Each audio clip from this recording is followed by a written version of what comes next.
తెలంగాణలో పాలిటెక్నిక్ విద్యార్థులు రోడ్డెక్కారు. కాంగ్రెస్ ప్రభుత్వం ప్రతిపాదించిన శక్తి స్కీమ్లో పాలిటెక్నిక్ విద్యను విలీనం చేయాలన్న నిర్ణయంపై విద్యార్థులు తీవ్ర అభ్యంతరం వ్యక్తం చేస్తున్నారు. తమ డిప్లొమా కోర్సులకు ప్రాధాన్యత తగ్గుతుందని, ఇంజనీరింగ్ డిగ్రీల్లో ప్రవేశాలకు అడ్డంకులు ఏర్పడతాయని వారు ఆందోళన చెందుతున్నారు. యంగ్ ఇండియా స్కిల్ యూనివర్సిటీ కింద ఐటీఐ, ఏటీసీ కోర్సులతో పాలిటెక్నిక్ ను విలీనం చేస్తే తమ కెరీర్కు నష్టం వాటిల్లుతుందని విద్యార్థులు భావిస్తున్నారు. ఈ నిర్ణయంపై రాష్ట్ర వ్యాప్తంగా నిరసన ర్యాలీలు, ధర్నాలు నిర్వహించారు.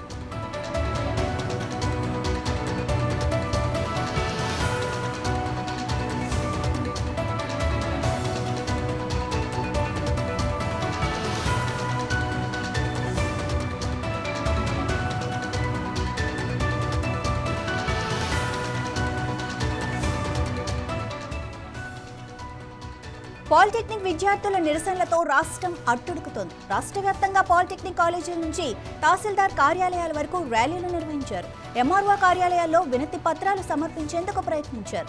అనేక చోట్ల పోలీసులు విద్యార్థుల ర్యాలీలను అడ్డుకున్నారు. దీంతో విద్యార్థులకు పోలీసులకు మధ్య వాగ్వాదాలు జరిగాయి. పరిస్థితి కొంత ఉద్రిక్తంగా మారింది. కాంగ్రెస్ ప్రభుత్వం జారీ చేసిన జీవో 97 ద్వారా ఈ విలీనం జరుగుతుందని విద్యార్థులు, అధ్యాపకుల సంఘాలు చెబుతున్నాయి.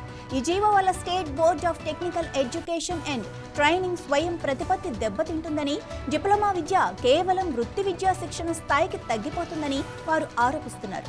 జీవో 97ని తక్షణమే రద్దు చేయాలని విద్యార్థులు డిమాండ్ చేస్తున్నారు.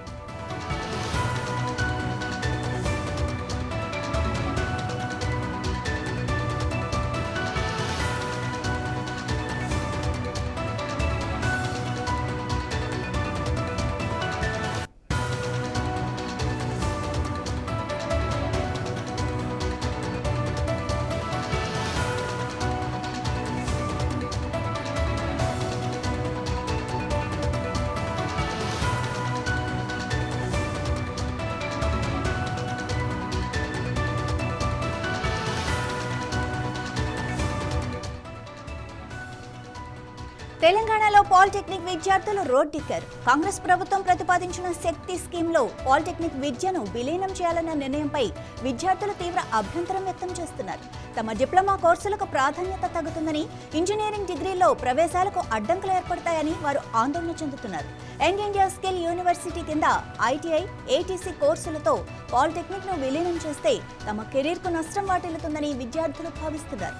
ఈ నిర్ణయంపై రాష్ట్ర వ్యాప్తంగా నిరసన ర్యాలీలు, ధర్నాలు నిర్వహించారు.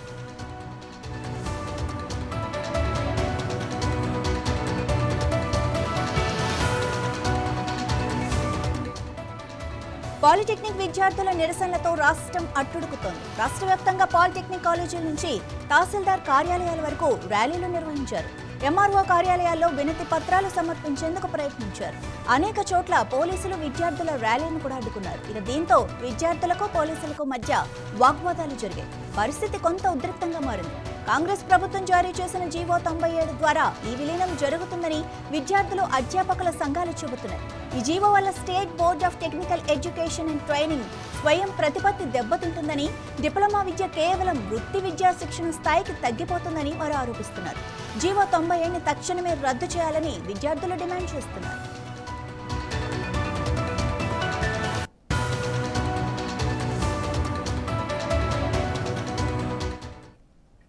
ఇదే విషయానికి సంబంధించి మరింత సమాచారం మా ప్రతినిధి రాజ్ కుమార్ అందిస్తారు. రాజ్ కుమార్, నిజంగానే ఇది అందులో విలీనం చేస్తే దాని వాల్యూ తగ్గుతుందా, లేకపోతే ఇది ఓన్లీ స్టూడెంట్స్ భ్రమేనా? ప్రభుత్వ వర్గాలు ఏమంటున్నాయి?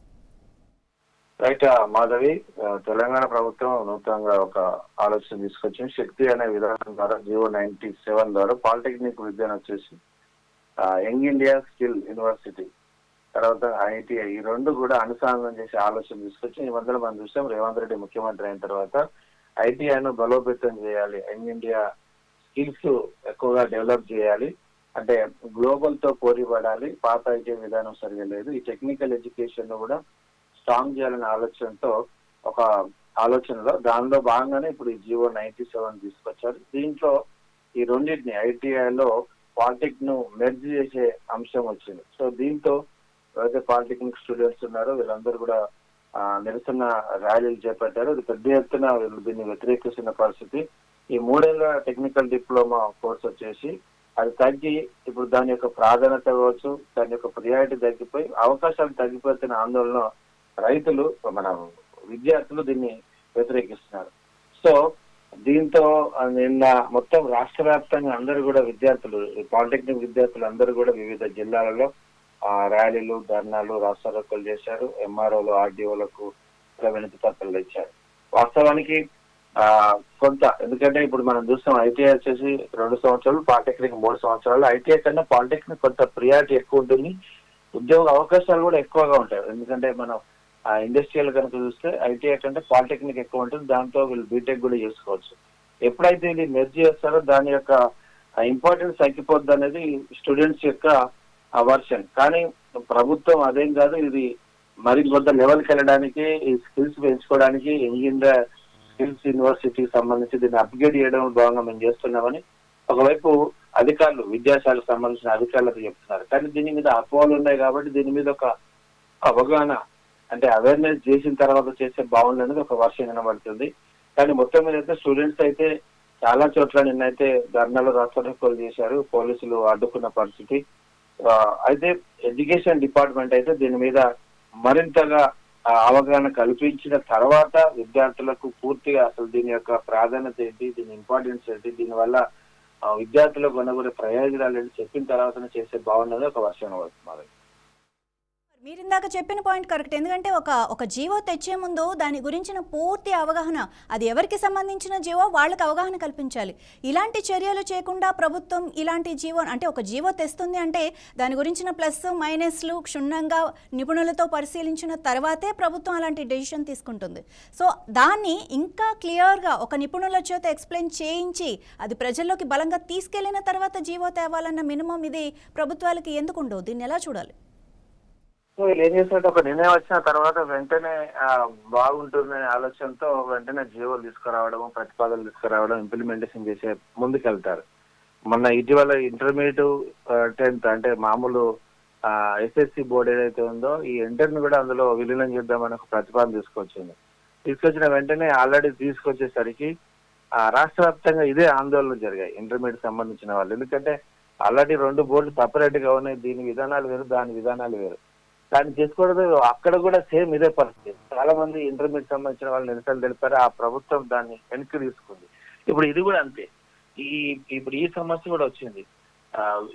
శక్తి పాలసీని తీసుకొచ్చి, ఈ శక్తి పాలసీ అనేది తీసుకొచ్చినప్పుడు ఖచ్చితంగా ఒక నిపుణులతో, సంబంధించిన విద్యారంగ నిపుణులతో చర్చించి ఆ ప్రతి కాలేజీలో ఒక అవేర్నెస్ ప్రోగ్రామ్ తీసుకొచ్చి పెడితే బాగుంటుంది. కానీ ప్రభుత్వానికి ఒక ఆలోచన వచ్చిన వెంటనే అధికారం ఉంటుంది కాబట్టి వెంటనే ఒక నిర్ణయం తీసుకుంటారు. సో దానివల్ల నిజంగా ప్రయోజనాలు ఉండొచ్చు, కానీ ఆ బెనిఫిట్స్ ఏదైతే ఉందో దానివల్ల మీకు ఉద్యోగ అవకాశాలు పెరుగుతాయి, ఉపాధి అవకాశాలు పెరుగుతాయి, భవిష్యత్తు బాగుంటుంది అనేది ఒక కౌన్సిలింగ్ ప్రోగ్రామ్స్, అవేర్నెస్ ప్రోగ్రామ్ ఖచ్చితంగా చేయాలి. కానీ ప్రభుత్వం ఏం చేస్తుందంటే వాళ్ళ దగ్గర అధికారం ఉంది కాబట్టి సో ఇలాంటి నిర్ణయాలు తీసుకోవడం వల్ల అప్పుడప్పుడు ఏమవుతుందంటే దీన్ని మిస్ఫైర్ అయ్యే అవకాశాలు స్పష్టంగా కనబడుతున్నాయి. కాబట్టి ఖచ్చితంగా ప్రభుత్వం, ఎందుకంటే ఇప్పుడు బోర్డ్స్ విలీనం అంటే చాలా కష్టం. ఎందుకంటే ఇక్కడ ఆల్రెడీ స్టాఫ్ ఉంటుంది, ఇప్పుడు స్టాఫ్ కూడా ఇబ్బంది పడతారు. ఇప్పుడు పాలిటెక్నిక్ సంబంధించి ఒక పెద్ద వ్యవస్థ, ఇక్కడ teaching staff, non teaching staffs, తర్వాత బిల్డింగ్స్, తర్వాత వ్యవస్థ ఉంటుంది.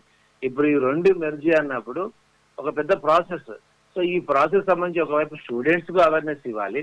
ఇప్పుడు స్టూడెంట్స్ ర్యాలీ చేశారు, రేపు మళ్ళీ స్టాఫ్ రోడ్డు మీదకి వస్తారు.